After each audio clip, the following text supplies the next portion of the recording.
السلام عليكم ورحمة الله تعالى وبركاته. في هذا الفيديو سنتعرف على كيفية إصلاح غسالة الملابس بها مشكل، وهذا المشكل هي أنها تدور ببطء، أو في بعض المرات عندما يكون بها ملابس تتوقف بشكل نهائي. إذن كما كنلاحظوا في هذا المحور أو هذا الفراكة كما نسميها بالدارجة كتدور بشكل بطيء، وعندما يكون بها ملابس تدور بشكل أبطأ وربما تتوقف، ونسمع فقط زنة الموتور أو المحرك. إذن أول شيء سأقوم باستبدال السير أو الكروة التي تكون بين المحور والمحرك.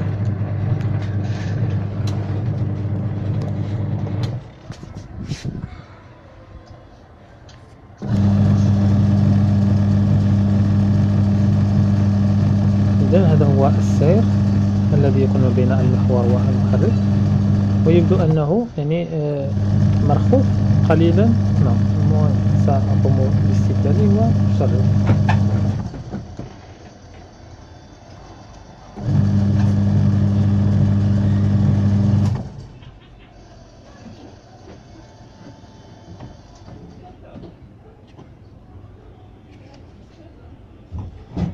إذن هذا السير يبدو مرتخي قليل الماء، وقد يكون السبب. هذا سير جديد سأقوم باستبداله.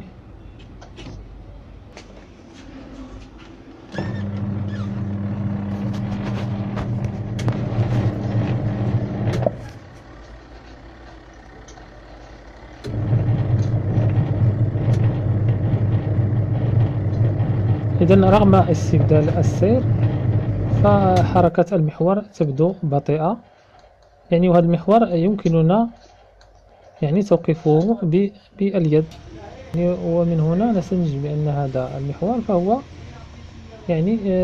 به عطل يجب استبداله. إذا سأقوم باستبدال هذا المحور بهذه الطريقة التي قمت بشرحها في فيديو سابق. أنا ما كنحيدش القاعدة ديال هذه الغسالة فقط بهذا البروغي الطويل، فأقوم بإدخاله من الفتحات وأزيل البراغي الأربع التي تثبت المحور. هذه طريقة جيدة وتختصر الكثير من الوقت والجهد. إذن هذا البرغي الأول، ونفس الطريقة بالنسبة للبراغي المتبقية.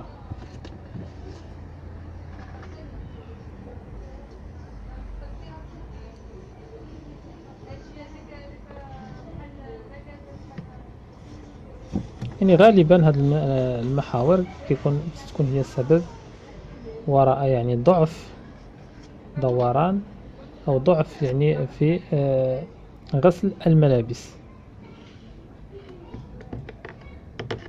المهم أنا الطريقة باش كنعرف بأن المحور هو كنقبض هذيك الفراكة اللي كتغسل الملابس، كنحاول قبضها باليد ونشوف واش نقدر نحبسها ولا لا. إلا حبستها وبقى الموتور كيدور، فالمشكل في هذا المحور يجب استبداله.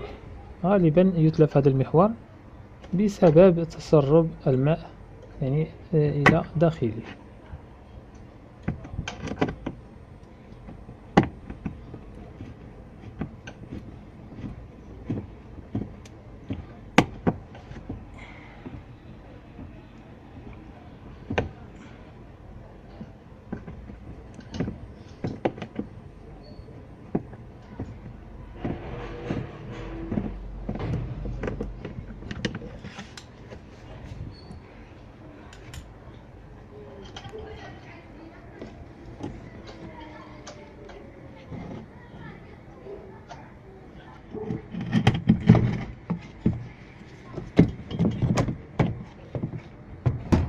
إذن بعد استكمال نزع البراغي أقوم بسحب هذا المحور إلى الخارج.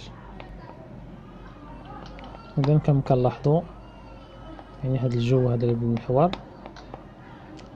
فهو السبب يعني وراء هذا الضعف في غسل الملابس.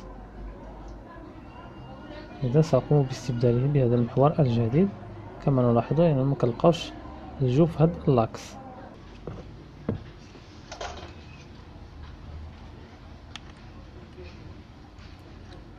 إذا قبل تركيب هذا المحور كنقوم بإزالة هذا البرغي الذي يعني يثبت مكان تركيب السير أو الكروة، يعني ليسهل تركيبه بالغسالة.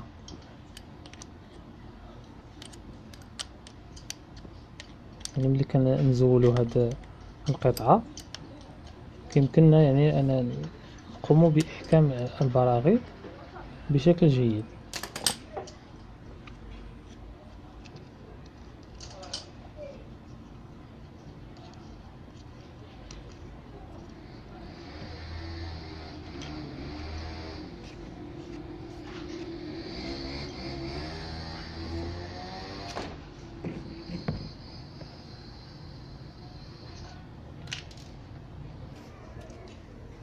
إذن الآن يعني مكان تركيب البراغي يعني ظاهر بشكل جيد ويساعدنا على التثبيت الجيد لهذا المحور. يعني بنفس الطريقة أركب البراغي في المكان ديالهم في الغسالة.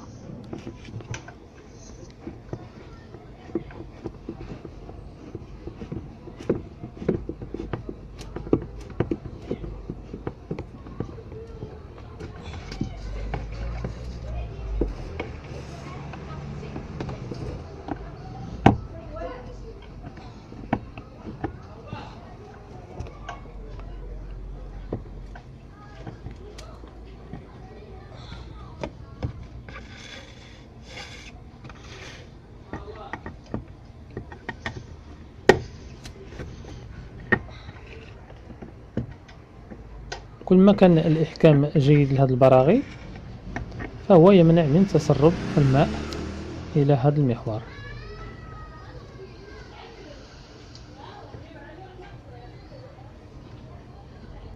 الآن نركب يعني القطعة التي قمنا بإزالتها في المكان ديالها، نقوم بإحكامها بالبرغي الخاص بها.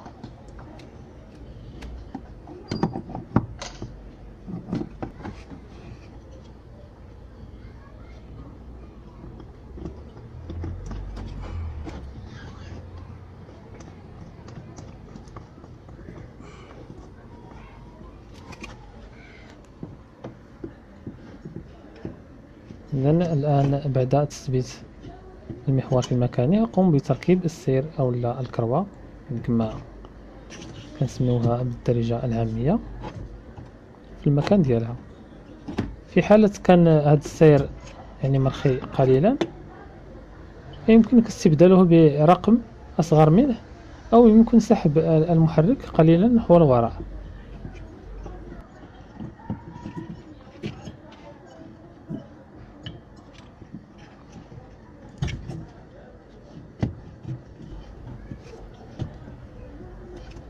إذن الآن السير جيد.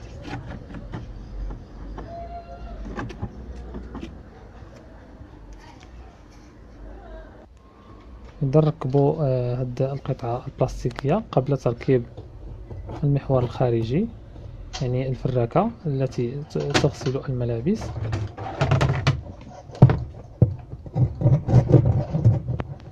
يعني واحد الرondيل كتكون بالأسفل يعني كتمنع هذا المحور الأفقي باش ما ينزلش لتحت يعني بواحد الدرجة كبيرة. ثم أخيرا نثبته بالبرغي الخاص به ونقوم بإحكامه.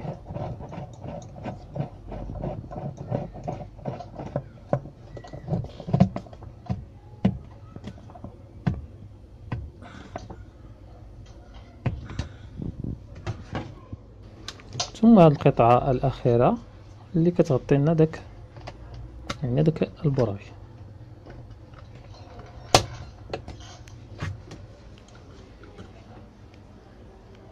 الآن سأجرب الغسالة وسألاحظ يعني دوران المحرك والمحور.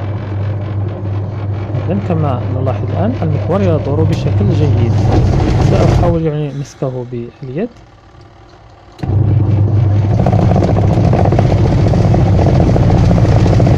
منقدرش نحبسو باليد،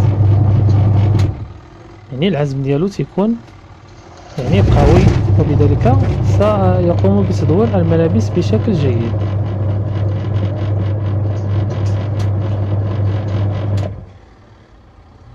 يعني ملي تقوم بهذه العملية فاحذر ربما باش ما تأذيش اليد ديالك.